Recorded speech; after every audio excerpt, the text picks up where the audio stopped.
공부할 말씀은 이 성경에는 이 특별한 사람들이 있어요. 사람이 자체가 뭐 특별해서 특별한 사람들이 아니고 이 예수님과의 이 특별히 친근하게 지냈던 사람들의 이야기가 나오죠. 성경에는. 그 사람들이 이 인간적인 안목으로 볼 때에는 별다른 것이 없는 사람들이었지만 그들이 특별했던 이유 단 한 가지는 그 예수님과 참으로 그 두터운 정분을 나누면서 지냈던 사람들이 성경에 나오고 있어요. 한 가정이 있었는데 그 가정은 이 마르다, 마리아 그리고 나사로가 있던 그 가정이었어요. 이 세 사람이 사는 이 가정은 예수님께서 가서 쉴 수 있는 곳이었다고 나오기 때문에 여러분이 한번 생각해 보세요. 얼마나 그 가정이 조화스럽고 형제 간의 우애가 깊었고 서로 사랑하는 마음이 깊었으면 이 예수님께서 그곳에 가셔서 쉬실 수 있으셨을까요? 그렇죠. 그것으로 미뤄보아 이 가정에는 참으로 신앙인들이 있었어요. 그 세 사람. 그래서 이 특별한 사람들, 제가 오늘 이 글을 읽으면서 나도 이렇게 좀 특별한 사람이 되고 싶다. 다른 무엇으로 해서 특별한 사람이 되는 것이 아니고 주님과 그렇게 친근한 교제를 나누는 사람이 되고 싶다. 이런 생각이 들었어요. 여러분, 우리가 이 특별한 사람이 되려면 참으로 우리 마음에 알아야 될 것이 하나 있는데, 여러분, 우리 생각에는 이 하늘과 땅이 참으로 멀지 않습니까? 그리고 특별히 이 시대 사람들은 하늘을 쳐다볼 생각을 별로 하지 않고 살아요. 또 하늘을 쳐다보아도 그저 하늘 높다 뭐 이런 정도지, 그 하늘에서 벌어지고 있는 어떠한 일들에 대해서는 전혀 볼 수 없는, 그죠? 정말 장님과 같은 그런 상태로 살고 있지 않습니까? 근데 성경은 사실 우리에게 이 하늘을 열어서 알려주는 책이에요. 우리에게. 왜요? 하늘의 왕이신 그분이 이 땅에 오셔서 사람으로 사시지 않으셨습니까? 지금도 그 모습 그대로 승천하셨어요. 못자국 난 손과 발을 그대로 가지시고 이마에 흘리신 피자국을 가지시고 그대로 하늘에 가셨어요.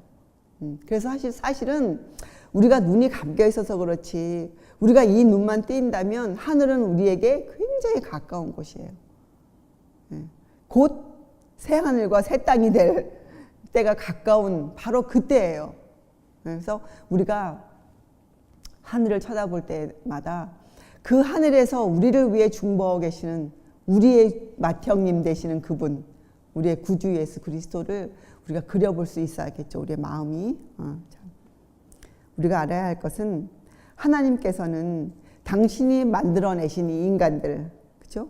이 인간들에게 보내시는, 베푸시는 그 관심이 참 놀라워요. 근데 사실은 우리 인간들이 전혀 그 관심에 대해서 반응이 없죠. 냉대해요. 하나님이 어떤 말씀을 하셔도 우리의 마음이 돌아서지 않아요. 그것이 참으로 큰 문제예요. 이 시대에 갖고 있는 가장 큰 문제가 하나님께서 어떠한 소리를 하셔도 어떠한 사랑의 메시지를 보내도 전혀 거기에 대해서 응답하지 않는 거예요. 하늘의 사물들의 관심을 가지기보다는 이 땅의 것들, 그저 내 마음을 잠시 잠깐 즐겁게 해주는 것들, 잠시 잠깐 내가 누리는 이 이것을, 이 쾌락을 누리게 해주는 것들에 더 많은 관심을 갖고 있다는 것이 참으로 통탄할 일이에요. 정말 여기에 대해서 여러분과 저는 마음 아파해야 할 일이에요. 그런데 우리가 그것을 좋아하면 되겠어요? 우리가. 그렇죠? 진리를 알고 있다는 여러분과 제가 그것을 좋아해서 그렇게 살면 이것은 우리가 주님을 다시 십자가에 못 박는 그런 죄를 짓고 있는 것이에요. 자, 여러분, 그래서 매일매일 여러분의 귀에, 여러분의 마음에 들려주시는, 내려주시는 그 하나님의 지극한 관심. 여러분, 또 제 얘기를 해서 참 그렇지만 제가 손자를 보면서 느끼는 건 뭐냐면, 와, 정말 사랑스럽다. 그 아이에게 가는 제 관심. 그걸 생각할 때마다 제 마음이 이런 생각 들어요. 그렇구나. 내가 지금 이 아이에게 보내는 이 관심의 몇 배 이상의 셀 수 없는 하늘만큼 더한 관심으로 지금 나를 보고 계시는 주님이 계시는 것이구나. 내가 지금 이 아이를 안고 나의 온 마음을 들여서 이 아이를 보살피는 그 관심, 이것보다 더한 관심으로 저에겐 그것이 실물교훈이에요. 하나님께서 어떠한 관심으로 지금 내 일거수일투족을 지금 바라보고 계시는가? 내가 어떤 마음을 먹고 있으며 내가 어떤 일을 어떻게 처리하려고 계획하고 있으며 그것을 어떠한 관심으로 지금 나를 바라보고 계시는가? 그 마음이 저에게 그 아이를 볼 때마다 제 마음에 들어요. 그래서 어떤 때는 저 혼자 홀로 있을 때가 있어요. 그 집에. 잠시 그 애 엄마도 일을 보러 나가고 혼자 있을 때이지만 애를 보다 보면 힘들죠. 그래서 어떤 때 내가 조금 울려 그러면 울려볼까? 이런 마음이 들어올 때도 있지만 아니지. 이 애가 울면 애가 어릴 때 울면 욕구불만이 걸린다고 그러잖아요. 그 애의 장래를 생각하고 또 지금 하나님이 나를 보고 계시는데 너가 이 아이를 보겠다고 지금 이 자리에 와 있는데 너의 책임을 다하지 않고 또 무슨 일을 지금 하려고 하는가. 이런 또 보이지 않는 하나님의 그 눈길이 제 마음에 칠 때에는 제가 그 일을 최선을 다해서 그 아이의 장래를 위해서 내가 정말 그 아이를 바라볼 때 기도하는 심정으로, 그렇죠? 제가 언제까지 그 아이를 돌볼 수 있겠어요? 곧 엄마 아버지 품으로 돌아갈 것인데 내가 돌볼 수 있을 동안 내가 최선을 다해서 이 아이가 들을 수 있도록, 어리지만 이 아이 마음에 이 아이가 후회라도 주님께 마음을 드릴 수 있도록 제가 아는 성경 지식, 제가 아는 하나님에 대해서 그 아이가 듣든지 못 듣든지 주님은 이런 분이시란다. 네가 세상에 나온 것은 주님 때문이란다. 이런 말들을 해줘야겠다. 그런 생각이 들죠. 그래서 여러분이 잊지 마셔야 돼요. 하나님은 우리를 돌보시는 사랑이 아주 많으신 우리의 아버지세요. 우리들이 혹 어떻게 잘못될까, 혹 우리가 어떻게 해서 영생을 잃어버릴까, 혹 이 아이들이 내 곁에 오지 못할까, 노심초사하시는 우리의 아버지세요. 우리 아버지. 여러분, 오늘부터 그 좀 관심을, 하나님의 관심에 대해서 좀 마음을 여세요. 그렇죠? 그래서 예수님께서도 그 많은 사람들의 이 눈을 열어주시길 원했는데 어떤 눈입니까? 예수님이 열어주고 싶어하는 눈이 그저 우리의 이 눈은 아니죠. 어느 눈이에요? 그저 우리의 마음의 눈인데 그 다른 말로 하면 더 이해하기 쉽게 하면 어떤 눈이에요? 그죠? 이해할 수 있는 눈. 우리의 마음이 저분이시구나. 나의 구세주야. 말씀 읽을 때 이 말씀이구나. 이런 이해력. 우리의 머릿속에 있는 우리의 그 사고력, 이런 능력을 높여주시기를 원했어요. 그래서 성령을 보내신 거, 이 땅에. 성령. 성령을 우리가 성령의 이름이 뭐예요? 그죠? 진리의 성령. 보혜사 진리의 성령. 그죠? 네. 성령은 이 땅에 오셔서 하는 일이 한 가지예요. 우리에게 진리를 알게 하시는 거예요. 우리 마음에 그 진리를, 주의 말씀을 새기시는 거예요. 주의 말씀을. 그렇죠? 그래서 우리로 하여금 뭘 보게 하십니까? 하나님의 손길이, 그 관심이 어떻게 세상을 이끌어 왔는가, 또 어떻게 이끌어 갈 것인가, 그 안에 우리의 인생이 들어가 있는 거예요. 그것을 우리로 하여금 보게 하세요. 하나님은 여러분과 저를 그저 시시한 사람으로 만들려는 게 아니에요. 우리를 굉장히 마음이 넓은 풍성한 사람으로 만드시길 원하세요. 그래서 여러분, 우리가 세상을 볼 수 있는 눈이 있어야 돼요. 6,000년의 역사를 우리 마음에 볼 수 있는 그런 안목이 있어야 돼요. 이것을 역사와 예언이라고 부르지 않습니까? 성경에 그래서 역사서가 있고 예언서가 들어가 있잖아요. 성경에. 자, 역사가 무엇입니까? 역사는 하나님이 태초부터 하신 예언들이 다 이루어졌어요. 그죠? 그것을 본 사람들이, 그것을 뒤돌아본 사람들이 그것을 역사라고 불러요. 그것이 역사예요. 그렇죠? 자, 예언은 아직 미래의 일이기 때문에 다가오지 않았지만 그 후세 사람들이 오면 그것도 역시 역사가 될 것들이에요. 그래서 이건 하나님의 손길이에요. 하나님의 손길이 어떻게 이 지구를 돌보아 오셨는가. 그것이 우리가 여러분과 제가 이해하고 있어야 될 부분들이에요. 그렇죠? 자. 그런데 사실은 그 안에서 하나님이 6,000년 동안 지구를 어떻게 이끌어 오셨는가. 이 역사와 예언을 통해서 우리가 뭘 발견해야 되는가. 그 안에서 보여지는 이 하나님의 공의와 자비, 하나님의 선하심, 하나님의 자비하심을 여러분이 볼 수 있어야 돼요. 사실 지금 많은 사람들이 구약을 읽으면서 왜 그렇게 하나님께서 잔인하셨는가? 왜 그렇게 이스라엘을 빼고 남의 나라 사람은 다 죽였는가? 이런 질문들을 사람들이 마음에 갖고 있지 않습니까? 그것은 그들의 이해력이 너무 낮기 때문이에요. 그들이 구약이라는 성경을 읽고도 하나님의 그 관심, 하나님의 마음을 알아내지 못하기 때문인 것이죠. 그렇죠? 자, 그래서 여기에 대한 이해를 주시기 위해서 성경에 이런 글이 있어요. 또 천연계에 이런 일들이 있어요. 여러분, 선한 사람이건 악한 사람이건 간에 막론하고 하나님이 뭘 주십니까? 햇빛을 주시고 공기를 주시고, 그렇죠? 비를 내려주시고 소산물을 땅에서 내어주시고, 그렇죠? 네. 이것은 우리에게 뭘 주시는 거예요? 하나님의 공의로움을 알려주는 거예요. 그렇죠? 이제 여러분의 마음을 그러한 아버지, 그렇게 사랑이 많으시고 우리에 대한, 인류에 대한 지대한 관심을 갖고 계시는 그 아버지의 마음을 조금 마음에 새기시면서 오늘 우리가 이 나사로의 가정을 방문해 보기로 하겠어요. 자, 마르다를 처음 만났을 때, 그 가정을 처음 방문하셨을 때, 이 나사로 살릴 때에는 예수님이 그 다음에 가셨을 때 일이고, 이 마르다를 처음 만났을 때 어떤 일이 있었습니까? 이것은 누가복음에 나오는 이야기예요. 누가복음에. 마르다는 어떻게 했습니까? 귀하신 분을 맞았기 때문에 마르다는 어떻게 했어요?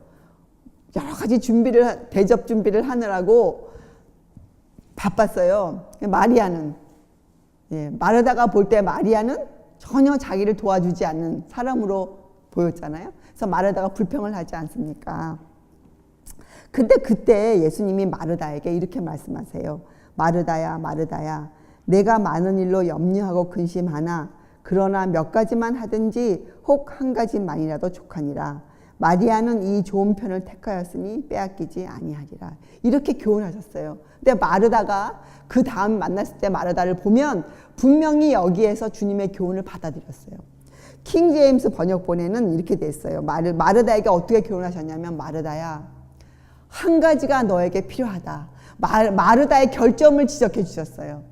근데 마르다가 그걸 받아들였어요. 그러니까 마르다도 참 훌륭한 신앙인이었어요. 마르다에게 하셨어요. 마르다야, 너에게 한 가지가 필요해. 우리가 저번 시간에 젊은 관원에 대해서 공부했잖아요. 시기적으로는 젊은 관원 사건이 이 나사로보다 후의 일이지만 이 젊은 관원도 예수님이 그에게 뭐 어떻게 했습니까? 그의 부족한 점을 알려주셨죠. 근데 그 청년은 어떻게 했어요? 근심하고 돌아갔잖아요. 근데 후에 마르다를 보면, 지금 마르다는 마르다가 언니였거든요. 근데 마르다는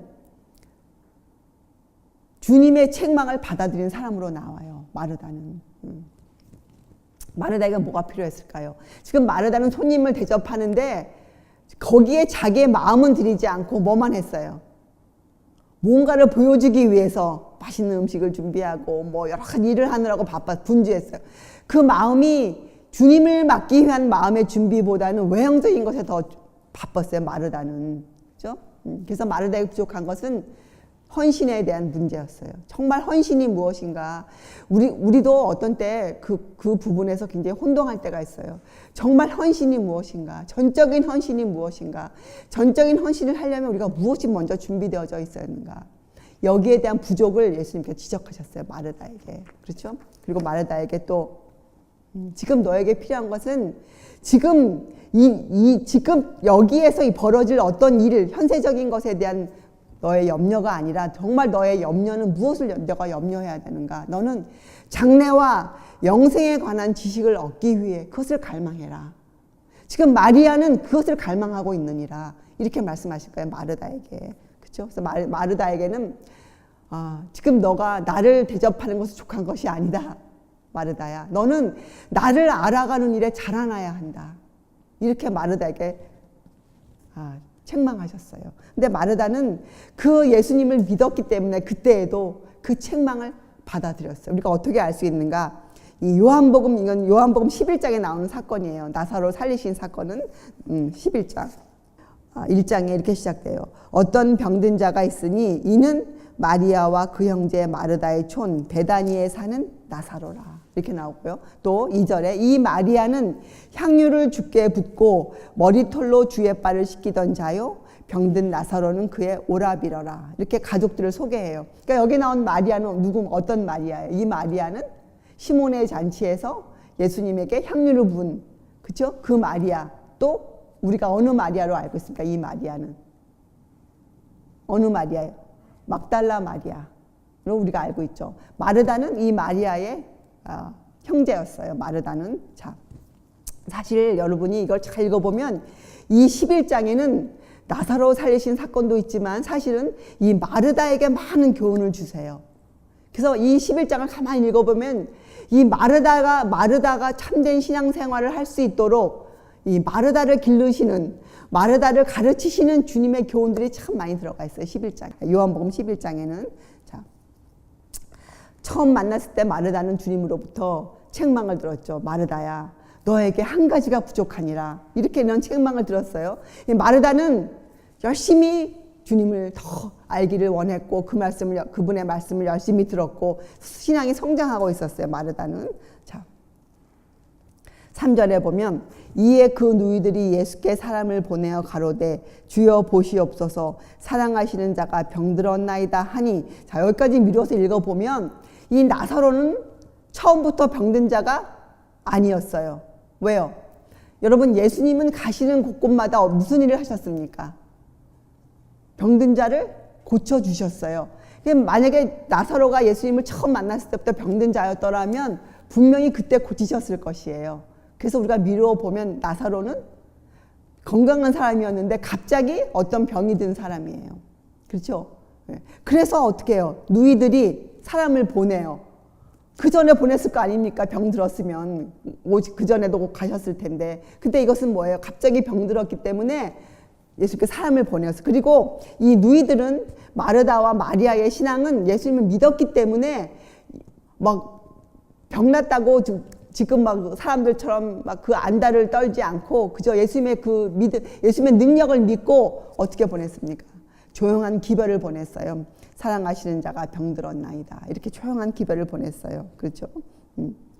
자, 그러면 여러분, 예수님께서 왜 이 나사로의 이 병을 허락하시고 또 나사로를 죽도록 놔두시고 또 나사로한테 가기까지 왜 지체하셨는가? 그 목적을 우리가 찾아내야죠. 왜 예수님께서 그렇게 하셨는가? 자, 생각해 보면 여러분 15절에 그 답이 나와 있어요. 목적이. 15절에 보면 내가 거기 있지 아니한 것을 너희를 위하여 기뻐하노니 이는 너희로 믿게 하려 함이라. 자, 예수님의 목적은 뭐예요? 우리를 위한 것이었어요. 그 당시 제자들을 위한 것이었어요. 왜요? 병든 나사로를 그저 놔두시고 더 지체하시고 그런 그 병을 허락하신 그 모든 그 목적이 우리들을 위하여, 우리의 믿음을 더 풍성하게 해주시기 위해서, 우리에게 더 굳건한 믿음을 주시기 위해서, 그분을 믿는 더 큰 믿음을 주시기 위해서 이 일을 행하셨다고 성경은 우리에게 알려주고 있어요. 자, 베드로후서 2장 9절에 이런 글이 있어요. 베드로는 주께서 경건한 자는 시험에서 건지시고 불의한 자는 형벌 아래 두어 심판날까지 지키시며. 여러분, 주님을 위해 살고자 하는 사람은 하나님께서 지켜주세요. 그렇죠? 자, 만약에 예수님께서 나사로가 아픈 그 당시에 그 집에 계셨더라면 나사로는 병이 그냥 나았을 거예요. 왜요? 사단은 예수님을 이길 능력이 전혀 없기 때문이죠. 그래서 예수님은 불어 그곳에 계시지 않으셨어요. 예수님이 행하신 이 이적은 누구를 위한 이적이었습니까? 그죠? 우리를 위한 이적 아니었습니까? 그런데 특별히 이 나사로의 이 이적은 우리에게 무엇을 믿게 하는가? 예수님의 신성에 대한 가장 큰 증거예요. 예. 그리고 이 시험을 받는 경건한 자들에게 주신 교훈이에요. 이 마르다와 마리아에게 주신 큰 교훈이에요. 그렇죠? 예수님께서는 이 나사로를 죽음에서 부활시키는 그 사건을 통해서 당신이 부활이요 생명이라는 이 증거를 사람들에게 주신 거예요. 자, 여러분이 한번 읽어보시겠어요? 자, 그런데 우리가 알아야 될 것은 이 사건, 이 나사로를 병들었다가 나사로를 살리신 사건을 마르다와 마리아와 제자들은 어떠한 반응을 했는가? 굉장히 중요하죠. 왜요? 그것을 보면서 여러분 자신이 예수님이 부활이요 생명이시라는 그 진리가 여러분 마음에 어떻게 이해되어지고 있는지 찾아낼 수 있는 그것이 그 상황이에요. 여러분, 우리는 성경에서 말하고 있는 교리 참으로 중요해요. 그렇죠? 그러나 그 교리가 실제적으로 살아서 여러분과 제 마음에서 살아있는 말씀으로 운영되어지려면 우리에게 깊은 이해력이 필요하죠. 그렇죠? 우리가 어젯밤에 공부했잖아요. 하나님과 예수 그리스도 사이에 있는 밀접한 관계. 이것을 우리가 어떤 말씀을 근거로 이해해야 됩니까? 아, 그래, 그 두 분은 가까우시지. 이렇게 이해하면 성경하고 별 상관이 없어요. 성경에 나와 있는 그리스도 예수님의 가르침, 교리, 그것이 우리 마음에 들어와서 살아있는 말씀으로 나타내려면 진짜 그렇게 돼야 돼요. 성경에 어떤 교리가 있습니까? 아버지와 아들과 성령은 하나이시라. 삼위이신 하나님에 대한 교훈들이 있지 않습니까? 사실은 이 세 분이 하나이라는 이것을 인간의 언어로 표현할 단어가 인간에게는 없어요. 왜 그렇습니까? 그것은 비밀이고 신비이기 때문에 그래요. 신비를 사람의 말로 어떻게 표현해요? 사람이 이해할 수 없는 것을 어떻게 말로 표현합니까? 그래서 인간에게는 거기에 알맞는 단어가 없어요. 그러나 성경은 분명히 하나님과 그의 아들과 성령은 하나이시라 를 우리에게 구약부터 알려주고 계시지 않습니까? 세 분이 하나이심을. 그렇죠? 자, 그래서 이 삼위이신 하나님이라는 그 교리가 여러분 마음에 하나님과 예수님의 그 밀접한 관계를 알려주는 근거가 되어줘야 돼요. 그것이 성경 교리가 우리 마음에 들어와 살아있는 말씀으로 변형되는 것이에요. 그렇죠? 그러면 성령에 대한 이해도 우리가 누구의 말, 사람의 말, 어떤 다른 사람이 어떤 지식을 가져올 필요가 전혀 없어요. 성령도 어떻게 이해해야 됩니까? 성령도 성경에서 말씀하시는 그 세 분 중에 하나이신 분으로 우리가 이해하면 아무 문제가 없어요. 그 이상 알려고 하는 것이 참으로 건방진 생각이에요. 어떻게 우리가 알 수 있습니까? 어떻게 우리가 성경에서 밝히지 않은 것을 우리가 알 수 있겠어요? 우리는 알 수 없어요. 이 세상에 있던 어떤 누구도 어떤 사람도 그것을 알아낼 수 없어요. 그저 우리는 성경에서 말씀해 주신 그대로만 믿으면 되는 것이에요. 그대로. 그렇죠? 자, 오늘 한번 보세요. 처음으로 마르다를 먼저 살펴보겠어요. 마르다. 자, 마르다는 어떻게 했습니까? 마르다는 예수님이 늦게 om으로 인해서 나사로가 죽었죠. 자, 그리고 나서 나흘 후에 나흘의 넷째 날 예수님이 오셨잖아요. 마르다라는 집에. 그래서 마르다가 예수님을 만났어요. 자, 21절. 마르다가 예수께 여짜오되 주께서 여기 계셨다면 내 오라비가 죽지 아니하였겠나이다. 그러나 나는 이제라도 주께서 무엇이든지 하나님께 구하시는 것을 하나님이 주실 줄을 아나이다. 예, 마르다는 이해할 수 없었지만 주님을 향한 자기의 믿음을 고백했어요. 불평하지 않았어요. 주님, 왜 우리 동생 죽게 내버려 주셨습니까? 이런 말을 하지 않고 주님, 지금이라도 주님께서 하실 줄을 저희가 믿습니다. 자기의 믿음을 고백했어요.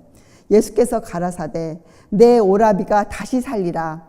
마르다가 가로되 마지막 날 부활에는 다시 살 줄을 내가 아나이다. 자, 예수님과 마르다의 대화를 잘 들어보세요. 예수님이 하신 말을 마르다가 듣긴 들었어요. 그러나 마르다 이해가 지금 이 땅에 꽂혀 있었잖아요. 마르다는 어떻게 얘기했어요? 마지막 날 부활에는 다시 살 줄을 내가 아나이다.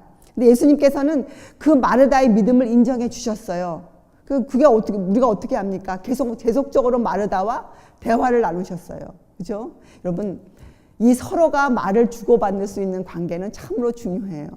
서로 대화를 할 수 있다는 뭐가 전제되어 있는 겁니까? 서로 같은 생각을 갖고 있다는 것이에요. 조금 이해의 차이는 있지만 근본적으로 생각이 같기 때문에 어떻게 해요? 서로 대화할 수 있는 거예요. 어떤 때 대화하다가 말이 막히죠. 생각이 다르면 대화를 더 이상 진전시킬 수 없잖아요. 그런데 예수님은 이 마르다의 연약한 믿음을 인정해 주셨어요. 그리고 마르다와 대화를 계속 하셨어요. 예수께서 가라사대 나는 부활이요 생명이니 나를 믿는 자는 죽어도 살겠고 무릇 살아서 나를 믿는 자는 영원히 죽지 아니하리니 이것을 내가 믿느냐. 여러분, 이것은 우리가 지금 짤막하게 했지만 그 장면을 한번 여러분이 상상하면서 읽어보세요. 마르다가 고백한 그 믿음을 더 큰 믿음으로 만들어 주시기 위해서 예수님이 마르다의 이해력을 지금 높여가시는 거예요. 사실 이것은 성령께서 우리에게 지금 해주시는 일이에요. 우리가 성경 말씀을 읽을 때 예전에는 그래 부활이요 생명, 예수님은 부활이시구나, 그래 나를 살려주시겠구나 이렇게 읽었지만 만약에 우리가 더 큰 믿음으로 예수님을 진실로 믿고 이 글 두 절을 읽으면 우리에게 굉장한 능력을 주는 절이에요. 예수님이 뭐라고 말씀하셨어요? 나는 부활이요 생명이니 나를 믿는 자는 죽어도 살겠고 무릇 살아서 나를 믿는 자는 영원히 죽지 아니하리니 이것을 내가 믿느냐. 뭘 믿느냐는 거예요. 마르다에게. 여러분, 마르다에게 지금 뭘 물어보시는 거예요? 이게 여러분 어떻게 들리세요? 이렇게 물어보는 것이죠. 마르다에게. 마르다야, 너는 내가 하나님의 아들, 나의 신성을, 내가 가지고 있는 권리와 능력을 너는 믿느냐? 이렇게 물어보신 거예요. 죽은 자를 살리시는 것은 창조의 능력 아닙니까? 이것은 하나님만이 갖고 계신 능력이잖아요. 그러니까 마르다에게 그것을 물어보신 거예요. 마르다야. 그런데 그 신성을 무엇으로 설명했어요? 부활이요 생명이니. 여러분, 우리가 기억해야 될 부활은 그저 나만의 부활입니까? 우리가 기억해야 될 부활은 어느 때의 부활이에요? 의인의 부활. 예수께서 이 땅에 오실 때, 예수님이 이 땅에 재림하실 때 일어날 그 의인의 부활의 사건들 아닙니까? 이렇게 예수님은 이 두 절을 통해서 우리의 마음을 굉장히 넓고 깊게 멀리 우리의 마음을 가져가시는 거예요. 우리가 그저 이 땅 오늘 하루 나의 일에 이 현세적인 목적에 매여서 발버둥치며 살 것이 아니라 너희가 바라보는 너희의 때는 어느 때예요? 예, 그 영광스러운 소망의 날, 그때로 우리의 마음의 눈을 가져가시는 거예요. 이 땅에서 우리의 눈을 돌려서 하늘을 바라볼 수 있도록 우리를 만들어 주시는 거예요. 마르다에게. 그렇죠? 여러분, 우리가 이 성경을 읽을 때 예수님께서 주신 생애, 예수님을 향한 예수님에 대한 예언적인 메시지들 구약에 많이 나오지 않습니까? 이런 글들을 쭉 읽으면서 우리 마음이 점점점 성령의 인도하심을 받아요. 받으면 우리의 이해력이 깊어져요. 그래서 결국 우리가 무엇을 이해하게 되는가? 영생을 알게 돼요. 여러분, 영생은 그저 내가 죽지 않고 사는구나 이것이 아니에요. 영생의 단어가 뭐예요? 영생이란 단어는 영원한 생명이에요. 영원한 생명. 영생을 안다는 것은 뭐예요, 여러분? 성경에 영생을 어떻게 표현되어 있어요? 영생은 하나님과 그 보내신 자 예수 그리스도를 아는 것이니라 이렇게 설명되어 있지 않습니까? 자, 왜요? 그 아들을 아는 자 안에는 생명이 있기 때문이에요. 생명. 그래서 여러분 정말 영생을 원하세요? 여러분이 영원히 살기를 원하세요? 그럼 여러분 안에 생명이 있어야 돼요. 생명. 다른 말로 하면 여러분 안에 누가 계셔야 돼요? 예수께서 여러분 안에 계셔야 돼요. 자, 누구를 통하여? 성령을 통하여 오늘 예수께서 우리의 마음에 내재하시고 계셔야 우리 안에 생명이 있는 거예요. 그래야 우리가 25절과 26절을 믿는 사람이에요. 나는 부활이요 생명이니. 여기서 말씀하신 이것은 영원한 생명, 영생을 우리에게 가르치시는 거예요. 내가 믿느냐? 마르다에게 이것은 뭐예요? 지금 예수님의 이 모습, 이 사람으로 계신 그 예수님을 보고 사람들은 예수님의 신성을 찾아내야 했었어요. 마르다에게 그것을 믿냐고 물어보셨어요. 예수님은 지금 마르다가 가야 되는 그 길, 마르다 인생, 신앙의 그 길에 참된 방향을 제시해 주시는 거예요. 그래서 여러분, 우리가 신앙생활을 하고 있지 않습니까?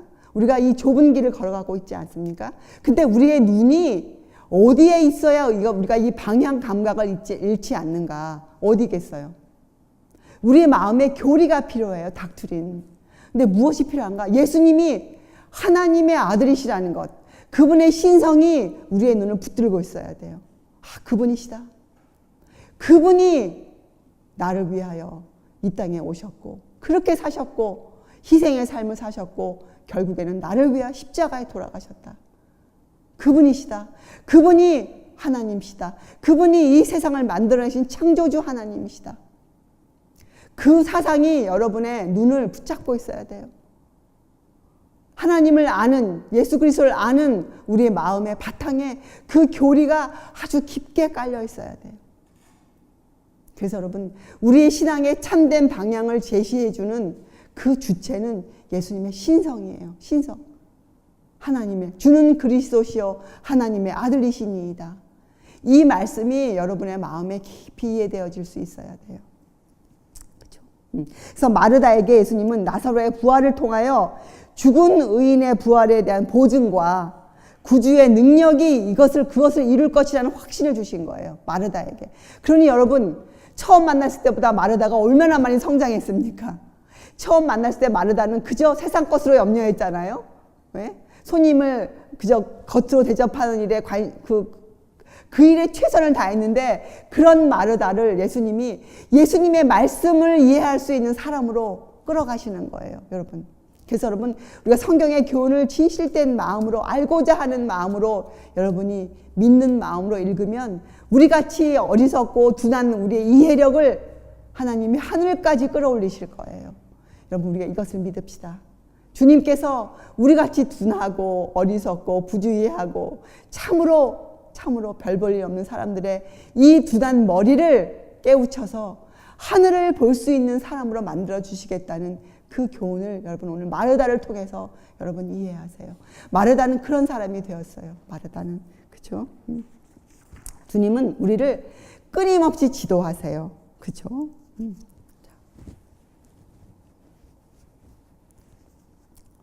마르다는 뭐라고 대답했습니까? 내가 믿느냐? 27절에 가로되 주여 그러하외다. 준 그리스도시요 세상에 오시는 하나님의 아들이신 줄을 내가 믿나이다. 마르다는 이때 아주 깊이 있게 이해는 못했지만 그래도 마르다는 그 말씀을 믿었어요. 고백했어요.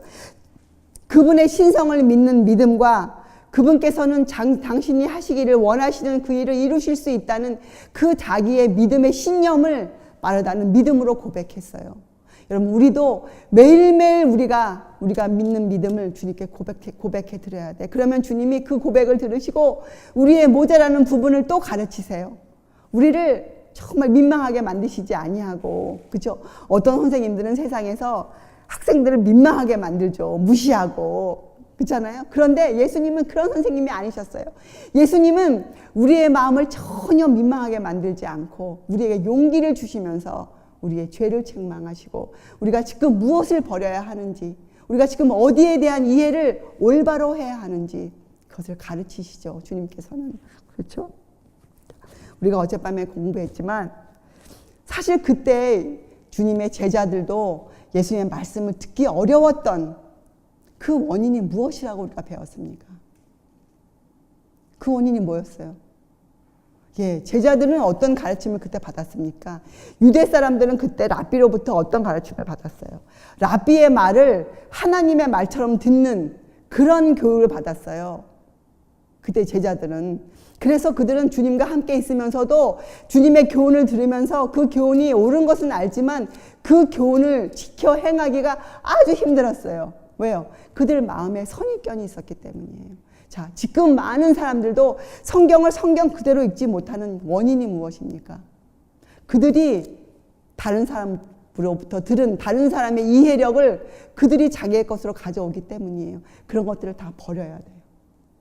다 버리고 우리의 마음의 눈을 열어 성경 말씀을 이해할 수 있도록 주님께 간구드려야 돼요. 그러면 주님께서 누구를 보내실까요? 우리에게 성령을 진리의 성령을 보내실 거예요. 그럼 성령께서 오셔서 우리를 진리 가운데로, 모든 진리 가운데로 우리를 인도해 가실 거예요. 물론 그 안에는 여러 가지 특별한 시련의 신앙의 고통들을 우리가 견뎌내야 될 것이에요. 제자들처럼. 그렇죠. 그러나 우리가 그 길을 가야 됩니다. 그래서 여러분, 마지막 때 겟세마네에 가시기 전에 예수님께서 제자들에게 말씀하시잖아요. 내가 가는 그곳의 그 길을 너희가 알리라. 그때 도마가 뭐라 그래요? 아니 우리가 어떻게 압니까? 이렇게 말하잖아요. 근데 그 길을 예수님께서 그때 제자들을 보고 하신 말씀이 아니고 그 후에 제자들이 십자가를 통해서 그 시련을 겪고 난 후에 마음에 큰 번민과 고통을 겪고 난 후에 제자들이 얻게 될 그 경험을 말씀하신 거잖아요. 여러분 맞아요. 우리도 정말 진정한 마음으로 우리가 성경을 읽고 그 얻은 것들을 지켜내기 위해서 우리가 시련과 손실과 핍박을 견뎌낼 때 그때 얻어질 그 경험, 그것을 얻으면 우리가 그 길을 알아요. 아, 이것이구나. 이렇게 사는 것이구나. 이것이 하늘로 가는 길이구나. 주님도 이렇게 가셨구나. 그 말씀을 읽을 때 우리가 그 길을 우리가 알게 되는 것이죠. 그렇죠. 우리가 어젯밤에 공부했잖아요. 그 길이 어떤 길인지. 자, 마르다는 참으로 신앙 성장을 이루어내었어요. 그렇죠. 자, 그리고 여기에 또 읽어보면 이 예수님께서 우셨다고 나와요. 예수님께서 33절에 보면 예수께서 그러니까 그의 우는 것은 마리아의 우는 것과 또 함께 온 유대인들의 우는 것을 보시고 심령에 통분히 여기시고 민망히 여기사 35절 예수께서 눈물을 흘리시더라. 여러분 이 글을 제가 읽으면서 참 마음에 참 감사했어요. 여러분 우리가 다 부모들이잖아요. 부모들이 이 자녀들을 위해서 흘리는 눈물이 얼마나 귀합니까? 예, 자녀들이 참으로 어려울 때 부모의 마음이 참 눈물을 흘리게 되죠. 그죠? 마음으로 흘리고 실제로 흘리고. 근데 예수님께서 우리 아버지시잖아요. 하나님 아버지. 우셨어요. 자, 예수님께서 우신 그 눈물을 유대인들은 전혀 이해할 수 없었어요. 그래서 뭐라고 나와요? 여기 36절에 이에 유대인들이 말하되 보라 그를 어떻게 사랑하였는가 하며 그중 어떤 이는 말하되 이게 무슨 뜻입니까? 그들은 왜 예수님이 우신다고 생각했어요? 여러분 이 사건이 있기 전에 어떤 사건이 있었습니까? 한 거의 1년 전쯤 전에 침례 요한이 죽었죠. 침례 요한이 죽을 때 예수께서 침례 요한에게 관심이 없는 것처럼 사람들이 보았어요. 왜요? 살리실 수 있었는데도 예수님께서 침례 요한의 죽음을 놔두시잖아요. 그때 그것을 이해하지 못한 사람들은 그 침례 요한의 그 죽음을 보고 예수님을 자기를 위해 온 그 침례 요한을 어떻게 저렇게 그냥 놔두는가. 저것은 예수님이 하나님의 아들이 아니시라는 증거다. 이렇게 얘기했었거든요. 침례 요한의 죽음에 대해서. 자, 근데 여러분, 유대인들은 예수님의 이 흘린 눈물을 올바르게 해석할 수 있을 만한 마음이 없었어요. 그러나 여러분과 저는 이 예수님의 눈물을 이해할 수 있어야죠. 그리고 예수님이 흘리신 이 눈물이 조금은 우리 마음에도 흘러야 돼. 그래야 우리가 전도자가 될 수 있어요. 예수님이 왜 우셨을 것 같으세요, 여러분? 예수님이 우신 이유는 예수님은 그들이 그렇게 우는 모습을 보고 이런 생각이 드셨어요. 예수님은 그 인류의 전 역사를 살펴보셨어요. 그때 이 인류들이 이 죄악으로 인해서 슬퍼하고 또 재난 때문에 마음들이 안 좋고 하는 그런 인류의 슬픔을 보셨어요. 아벨의 죽음부터 시작해서 시대마다 있어온 그 많은 슬픈 일들을 예수께서 보셨어요. 그렇죠? 그래서 그 인간들, 죄 많은 인간들이 가슴 아파하는 그 모습이 주님의 가슴을 찢으셨어요. 그것이 아버지의 관심이에요, 여러분. 여러분, 우리가 탕자를 공부할 때 그 아버지의 마음을 조금 배우지 않았습니까? 탕자를 기다리시는 아버지. 그것이 아버지의 마음이에요. 그 마음으로 눈물을 흘리셨어요. 이제 곧 이 유대인들 중에 많은 사람들이 십자가에서 예수님을 부인할 터인데, 그죠? 예수님을 못 박으라 할 사람들일 것인데, 자기들의 그 잠깐 후의 앞일도 모르면서 이 한 사람의 이 죽음을 보고 그렇게 슬퍼하는, 지나치게 슬퍼하는, 또 사실은 겉으로만 슬퍼하는 그런 모습을 보고 예수님께서 민망히 여기셨어요. 그래서 이 인간들의 재난이 예수님의 마음을 심히 짓눌렀죠. 그리고 그분 안에 있는 그 눈물샘이 터져 나온 거예요. 그래서 예수님이 우셨어요.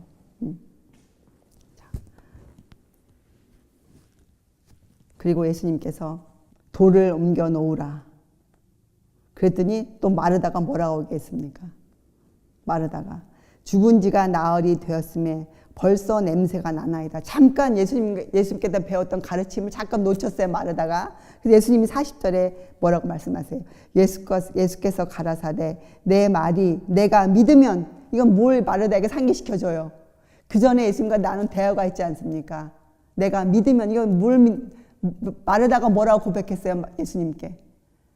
그러하외다 주는 그리스도시요 하나님의 아들이신 줄 제가 믿나이다. 자기 믿음을 고백했잖아요. 그 믿음을 붙잡아 주신 거예요, 예수님께서. 마르다의 믿음을 붙잡아 주신 거예요. 마르다야, 너가 고백하지 않았더냐? 너 믿음을 내가 누군지 알지 않느냐? 이렇게 마르다가 상기시켜 준 거예요. 그렇죠? 그래서 마르다가 어떻게 했어요? 돌을 옮겨 놓으니 예수께서 눈을 들어 우러러 보시고 가라사대 아버지여 내 말을 들으신 것을 감사하나이다.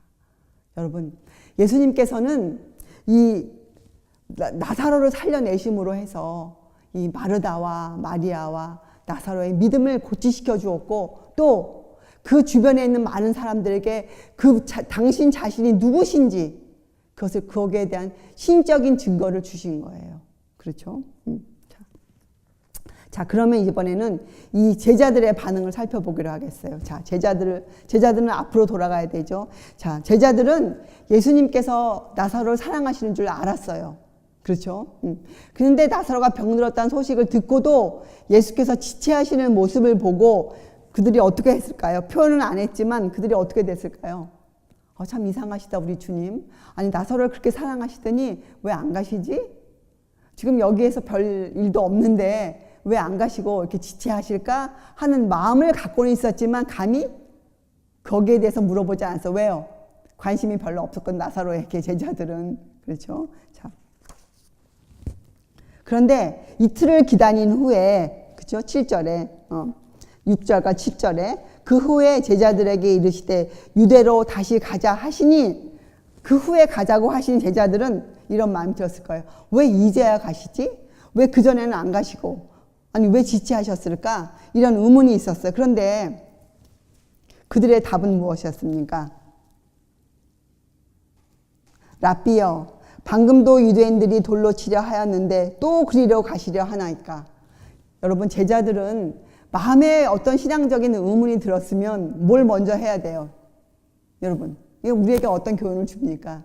예수님의 어떤 행적에 대해서 궁금함이 들었으면 이 제자들이 뭘 해야 되었을까요? 그때 주님 왜 먼저 안 가셨어요? 주님 좀 가르쳐 주시옵소서 이래야 되는데 제자들은 어떻게 했어요? 그런 것은 알고 싶지 않았고, 뭐가 먼저 올라왔습니까? 주님 거기 가면 우리 죽어요.